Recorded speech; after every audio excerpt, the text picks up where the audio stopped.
Hello, everyone. It is February 25th, 2021. And as I am recording this now, it is almost 11 p.m. I have a couple of items to discuss. They are probably they're going to seem unrelated on the surface, but I'm going to try to show their connection. Before I get to those two items, I want to also mention that I've been reading and enjoying the book Performatism, or The End of Postmodernism by Raoul Eshelman. And this book is important, and the reason why I'm excited to read and discuss it with you, the Patreon book club, is because I really like the approach to philosophy, the approach to ideas and thoughts that connect the discussion to aesthetics and taste, aesthetic sensibility, showing that forms of life, the way we live, the way we relate to art, the popular culture, the artistic creations that we encounter, we're likely to encounter in popular culture, have something to do with our forms of life, something to do with zeitgeist, have something to do with the kind of philosophy that we should consider if we want to have a reflective relationship to our history, to history of ideas, and the present moment. So I really like that aspect of the book, that because of that approach. And I think that approach ensures the wide relevance and applicability of the book. I was also reminded by two other books that we might take after, no matter how many chapters we end up reading together. There are two additional books that we might go to after that, after Performatism. One of them is a book on Chinese philosophy of Zhuangzi, and it is called Genuine Pretending. I think it was published a couple of years ago. I remember attending a talk by the two authors. Genuine Pretending is closely related to the idea of performatism. And another book by Glenn Wallace and two other co-authors, which I have only looked at the surface level, that is called Cruel Theory, Sublime Practice. All right. Now, what I plan to discuss for this recording was the fact that I just recorded an unboxing video, the very first one of that type, an unboxing where in front of the camera I unbox a bunch of books. And after recording that video, I was troubled by feeling that there were so many things that I could have mentioned about each one of the books, but I didn't. I had so many afterthoughts. Because the video was not planned, I missed opportunity to talk about Henri Bergson, to talk about Deleuze, how I was introduced to Deleuze, the seminars that I have been attending, that I attended, my very relatively recent relationship with Deleuze and Bergson. I forgot to mention anything else surrounding Spinoza and why I'm reading Spinoza, the fact that I recently completed first reading of Ethics. So I had so much on my mind, and I thought, wow, that the video contains almost nothing. It is not informative. But the truth is, as I kept thinking, I realized that it is informative.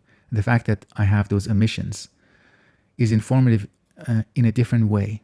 The fact that the video was not planned, it was not pre-planned. In contrast to that video, there is another video that is almost half an hour long. It is a commentary on an article by Thomas Steele, somebody that I admire, I've been influenced by. The video is very heavily scripted, pre-planned, and I've packed in a lot of thoughts into the video. But it's difficult to watch. It is very boring, and in a different way, it lacks information. The type of information that I was referring to, that unplanned unboxing video contains. The unboxing video contains a different type of information, with its silences, with its awkwardness, with its lack of preparation. Different type of information that actually it is removed when I pre-plan and when I over-edit.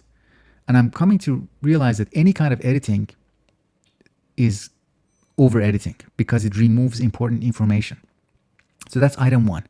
Some afterthoughts about the unboxing video and its contrast to very heavily scripted videos. This afternoon over lunch, I was talking with my wife, and I was voicing out some frustrations and worries about my YouTube project in general. And I thought, it's not as successful. It's not going as successfully as I had envisioned. Sometimes I have that feeling. Other times I feel like it's going better than I had expected. Today was one of those days that I was feeling down and negative. And I shared that with my wife briefly. And then my wife gave me very useful feedback, extremely useful and inspiring. And what she said was that, so the first distinction that she said, she encouraged me to keep thinking about is this distinction between having a YouTube channel versus being a YouTuber. You can do many other things, your job, your hobbies, your life, your projects. You can have all those things, and YouTube could be one satellite activity. It doesn't have to be the main thing. But if it is going to be a main thing, then you have to cut yourself open and you have to bleed. I mean, I'm only slightly paraphrasing what she told me, and that really resonated with me. Cutting yourself open and bleeding. And by bleeding, I don't mean hurting myself, or you don't have to hurt yourself, but you have to let that type of information be revealed, because it is important not just to give thoughts, give ideas to the audience, the YouTube audience, people who are interested in what we have to say. It is also important to show ourselves. The person is important.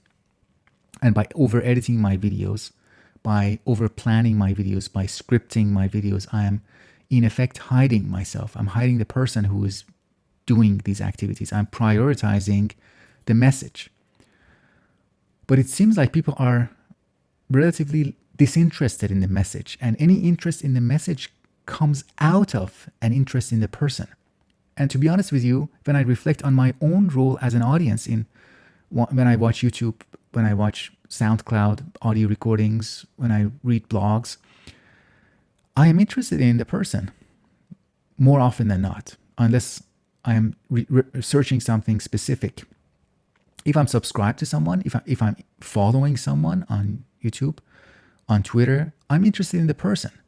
So I'm interested in, it's logical to say that I'm interested in what the person has to reveal about themselves, about himself or herself. And when the person blocks that, when the person over edits themselves, then that doesn't allow that relationship to form, and then it undermines any interest in the ideas as well. Something else that my wife told me was that you really don't show yourself in your YouTube videos, and she's very convinced and confident about that my persona on YouTube is completely different from what she knows, from the person that she knows, at least. So, as a consequence, I know it's probably not as interesting for you, these meta reflections on my YouTube project, but there is really no clear boundary between the content of my YouTube and these reflections, these meta reflections on the project. The boundary is something that we can add artificially, but both sides are part of the same thing. So I hope that you don't mind me sharing these reflections. Whatever happened in the unboxing video, whatever makes people want to watch that, and it seems like they're so much more interested in watching that than my commentary on Thomas Theo's article.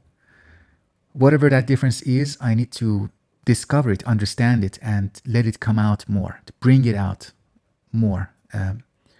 Not because of myself, not because I want to show myself, but because I want to show why I'm interested in these ideas that I'm talking about. And it seems like without bringing in my personhood, that will not be possible. Okay, it's a good point to stop, and let me know if you have any thoughts, any feedback. I would love to get your insights and your help in this matter. Thank you, and until next time.